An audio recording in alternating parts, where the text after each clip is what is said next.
अस्सलाम वालेकुम, welcome back to my channel. कैसे हैं सब? उम्मीद करती हूँ सब अच्छे से होंगे, मज़े में होंगे। तो ये था, सबसे पहले तो रमज़ान मुबारक सबको, बहुत बहुत। अल्लाह इस रमज़ान के सदक़े सबकी मुश्किलात आसान फरमाए और सबको बहुत सारी खुशियाँ नसीब फरमाए और सबकी दुआएं भी कबूल फरमाए।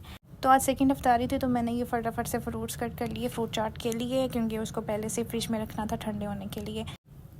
तो ये जग के अंदर मैंने डाली थोड़ी सी मायोनीज़, थोड़ी सी क्रीम और थोड़ा सा दूध डाला, और उसके अंदर डाली चीनी। मतलब आपने अपने हिसाब के साथ डाल देनी, जितने आपको इस पर ज़रूरत आप लाइक करते हो। और जो काली मिर्च है पिसी हुई डालनी, बिल्कुल थोड़ी सी, मतलब लाइक हाफ़ टी स्पून। तो उसको डाल के अच्छे से ग्राइंड कर लेना है। रमज़ान में फ्रूट चाट ना हो ऐसा तो हो ही नहीं सकता, हर घर में फ्रूट चाट बनती है।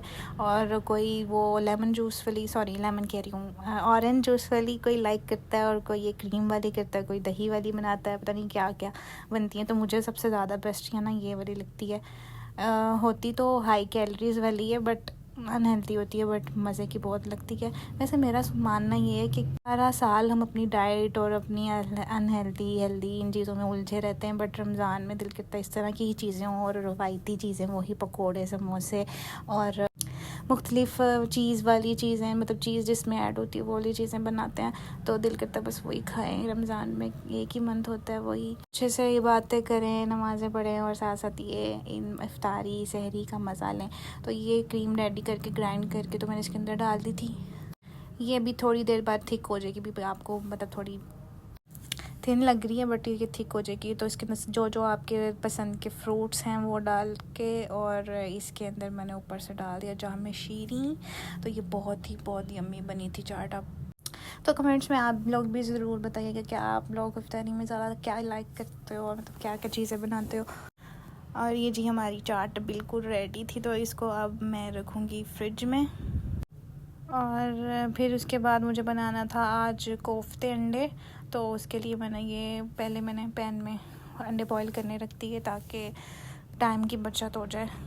क्योंकि जी हम 3 बहनें हैं, और वो लोग तो सिर्फ वो दोनों बस इफ्तारी टाइम उठती हैं, जो भी ड्रिंक्स वगैरह बनाने होते हैं लाइक जाम शीरी और टैंग कुछ भी, तो वो बस तभी उठती हैं और बस बनाती हैं, और जी बर्तन वगैरह रख के बाकी सारा काम मेरा, ठीक है। तो ये मैंने साथ ही बस कोफ्ते बना लिए थे, रेडी कर लिए थे। एक ट्रे में मैंने वो बनाए जो अभी यूज़ करने हैं, और बाकी फ्रीज़ कर दूँगी।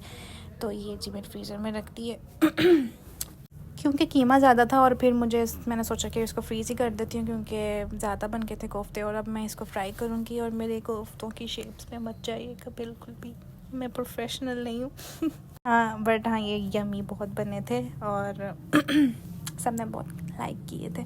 और सहरी में तो बहुत ही मज़ा आता है कोफ्ते अंडे के साथ खाने का। आजकल मैं साथ साथ डाइट भी थोड़ी थोड़ी कर रही हूँ, जितना अपने आप को रोक सकती हूँ रोक रही हूँ, बट रोका नहीं जाता है। जब सामने पकोड़े और समोसे, यहाँ पर हमारे ना स्पेशल एक मतलब चिकन समोसे लगते हैं, जो कि मुझे बहुत पसंद है। वो उस तरह के समोसे मैंने कहीं नहीं खाए चिकन वाले। तो वो जब भी आते हैं तो वो बस दिल करता वही खाए जाएँ, क्योंकि सारा रमज़ान सिर्फ रमज़ान में मिलते हैं, वो सारा साल नहीं मिलते। मतलब वो सिर्फ रमज़ान में लगाता है। तो फिर बस दिल करता है कि यार थोड़ा सा टाइम में खा लो, कुछ नहीं हो जाता फिर उसके बाद इफ्तारी के बाद फिर और भूख लगती है, तो फिर खाना भी खाना, तो फिर थोड़ा सा खाना खा के फिर मैं कहवा अपना पीती हूँ, जो मैंने आपको अपनी प्रीवियस वीडियो में बनाना बताया था। उससे आलमोस्ट मेरा 1 मंथ में मैंने इतनी रेगुलर डाइट नहीं थी कि बिल्कुल, मतलब थोड़ी कम डाइट की थी, और फिर मैंने उसी से अपना 10 डेज़ में 3 kg वेट लूज़ किया था, विदाउट डाइट, जस्ट कहवा, और कभी कभी बीच में वॉक कर लेती थी। तो फिर बस, और साथ ही मैंने ये पकौड़ों का मिक्सचर भी साथ साथ रेडी कर दिया था, और ये साथ में स्ट्रॉबेरी शेक बना रही थी, मेरा फेवरेट स्ट्रॉबेरी शेक। उस कहवे से ऐसे होता है कि अगर आप मतलब कुछ भी खाया हुआ है ना आपने, आप वो कहवा पियोगे और थोड़ी सी वॉक कर लोगे ना, तो फिर उसका जो इफ़ेक्ट होगा ना, जो आपने खाया होगा, उससे इसका इतना इफ़ेक्ट नहीं पड़ेगा आपकी बॉडी पे। ये स्पेशल रेसिपी थी मरियम परवेज़ की। आप उनके चैनल्स पे भी जाकर आप देख सकते हो उनकी रेसिपी, जैसे उन्होंने बताया हुआ है। मैं उनको फॉलो करती हूँ, और हर चीज़ उनकी फ़ॉलो भी करती हूँ, और बहुत इंस्पायर्ड भी हूँ उनसे। तो उन्हीं की रेसिपी से मैंने ये देखा था, कहवा, और जो कि उन्होंने खुद बताया था, उन्होंने खुद उसके ऊपर पर्सनल उनका एक्सपीरियंस था, और फिर मैंने किया तो फिर मुझे भी बहुत अच्छा लगा। और अब ये मेरा फुल लाइफ के लिए बस वो मेरा कहवा बन गया हुआ है, मतलब क्या उसे कहते हैं, गिफ्ट बन गया हुआ है कि जितना वेट बढ़ाओ उसके बाद से डाइट स्टार्ट कर लो। हाँ, तो अब मैं ये चीनी बिल्कुल भी यूज़ नहीं करती। तो ये जो शेक था मैंने अपना विदाउट शुगर निकाल लिया था और बाकी के अंदर ऐड करके शुगर तो मैंने फैमिली के लिए रख दिया था। और अब मैंने पैन में पकोड़े फ्राई करने लगी थी, ये मेरी इफ्तारी की रूटीन थी। तो जी ये मज़ेदार से पकोड़े क्रिस्पी फ्राई हो चुके थे, और साथ ही और फिर जब मैं फ्राई कर रही थी तो साथ ही नेबर से मुझे इफ्तारी आ गई थी। तो फिर मैंने सोचा कि यार यही यूज़ कर लेती, ज़रूर बनानी थी।